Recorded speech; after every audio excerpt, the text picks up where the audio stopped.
दोस्तों इस वीडियो में कवर करेंगे इरेडा के शेयर को। जैसा कि दोस्तों करंट टाइम पे आप देखोगे इरेडा के शेयर के अंदर हमें बहुत ज्यादा वॉलेटिलिटी नजर आ रही है। पहले स्टॉक 200 के ऊपर निकला, करंट टाइम पे फिर से 200 के नीचे आता हुआ नजर आ रहा है। तो कई सारे रिटेलर ऐसे हैं जो भाई 200 के ऊपर ट्रेप हो चुके हैं एंड जो ट्रेप होने का फील है वो कर रहे हैं। बट मेन पॉइंट यहाँ पे क्या रियली ट्रेप हो चुके हैं, क्या अब 200 के ऊपर नहीं जाएगा? एंड मेन पॉइंट की कंपनी के फंडामेंटल कैसे है।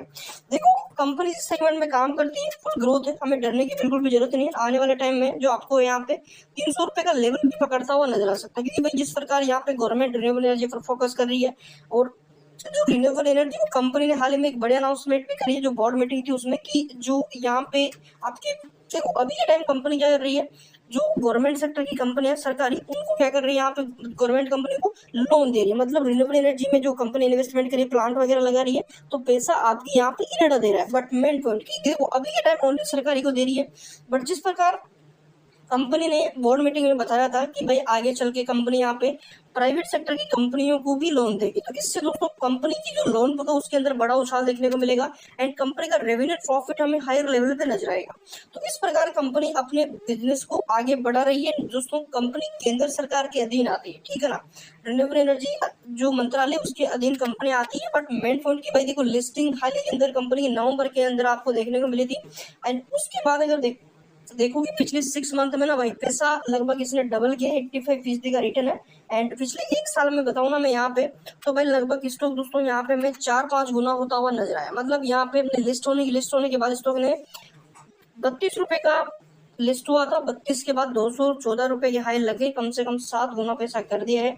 अभी भी अगर देखोगे तो पिछले 1 साल में 200% के रिटर्न हमें देखने को मिल रहा है एंड अभी भी मोमेंटम यहाँ पे बनने वाला है, बड़ी तेजी यहाँ पे भी देखने को मिल सकती है। चार्ट पैटर्न स्टॉक है बहुत स्ट्रॉन्ग है, पिछले 6 महीने से एक रेंज में भी के टाइम हमें कंसोलिडेट करता हुआ नजर आ रहा है। अगर आप ये सोच रहे हो कि आप ट्रेप हो चुके हो तो बिल्कुल नहीं। देखो ट्रेप होने का मतलब ये है कि आप थोड़ा समझो। देखो इसका बॉटम कितना बनाया इसने हाल ही के अंदर, अराउंड 170 रुपए, ठीक है, 170 का बॉटम बना के खड़ा हुआ है। अभी हाल ही में कितना है क्रिएट किया, 205 रुपए के आसपास।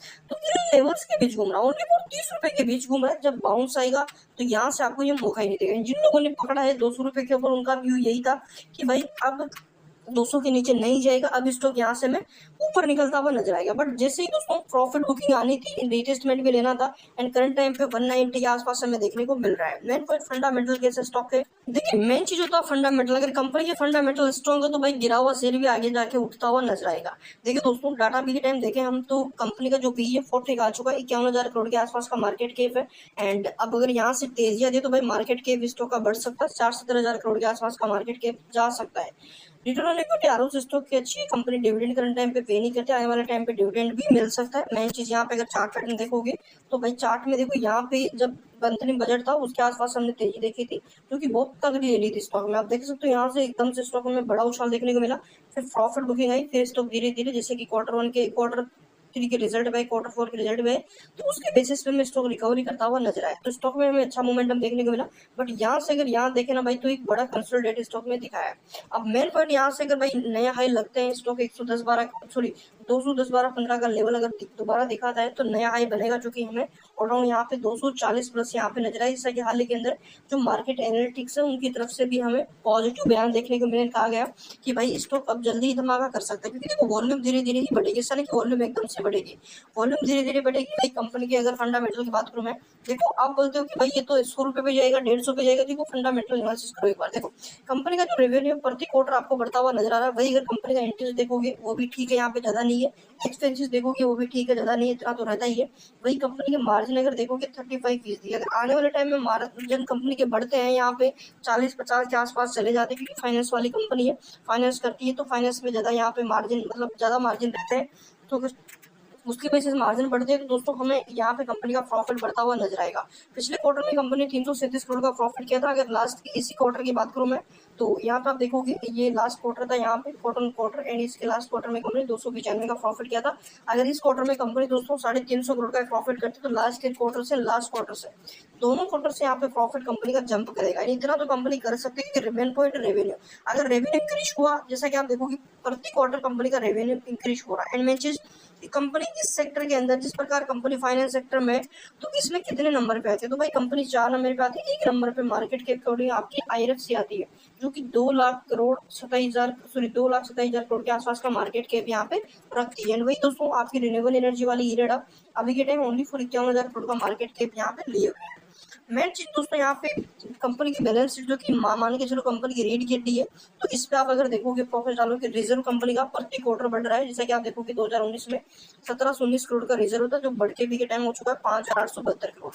वही कंपनी का कर्जे पे नजर डाले तो जो पहले कर्जा मतलब 18,000 करोड़ के आसपास था, वो भी के टाइम 50,000 करोड़ के आसपास जा चुका है।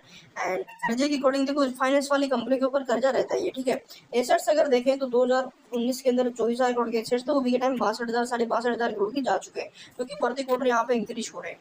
तो ये चीजें भाई, अगर शेयर होल्डिंग पैटर्न की बात करूँ मैं, पहले FIDI के पास अच्छी होल्डिंग थी, जैसे कि लिस्ट हुआ था तो FIDI ने अच्छा माल खरीद रखा था, और आपके FI के पास 2% के आसपास, एंड आपके यहाँ पे DI वालों के पास दोस्तों 4.5%। बट हुआ क्या है कि इन्होंने सेल कर दिया, इनको लगा कि भाई ओवरबोर्ड, एंड ओवरबोर्ड के चक्रों में ये बेच के निकल गए। और करंट टाइम पे अगर म्यूचुअल फंड की बात करूँ मैं, किसके पास कितना इस DI के अंदर किसने कितना खरीदा है, तो ये डाटा थोड़ा शो नहीं हो रहा। एंड FI की बात की जाए तो FI का डाटा नहीं है, प्रमोटर्स में आपको पता है कि इंडियन गवर्नमेंट टोटल यहाँ पे 75% लेके बैठी, जैसे कि आप देख सकते हैं यहाँ पे प्रेसिडेंट ऑफ इंडिया, मतलब यहाँ पे जो हमारे राष्ट्रपति है उनके पास इसकी 75% हिस्सेदारी, राष्ट्रपति पोस्ट के पास हिस्सेदारी रहती है। तो ये चीज है। एंड यहाँ पे कंपनी का फंडामेंटल बहुत स्ट्रॉन्ग है। फंडामेंटल को देखते हुए हम यहाँ पे आपको कह सकते हैं कि आज के टाइम में ग्रो करेगा, लॉन्ग टर्म में ग्रो करेगा, ग्रो लॉन्ग टर्म के अकॉर्डिंग इन्वेस्टमेंट का मौका रहता है। एंड मेन पॉइंट की इस वीडियो के अकॉर्डिंग हमारा कोई भी उद्देश्य नहीं कि हम आपको सेल बाय का रिकमेंडेशन दें, जो भी करना आपको ही करना है, ठीक है। एंड अपने पर्सनल फाइनेंशियल एडवाइजर से सलाह लेके आप मार्केट में इन्वेस्टमेंट करें, बस आपको कुछ नॉलेज वगैरह देना हमारा काम है, ठीक है। चैनल पे नहीं वो सब्सक्राइब जरूर कर लो, बेल आइकन को, ताकि कंटिन्यू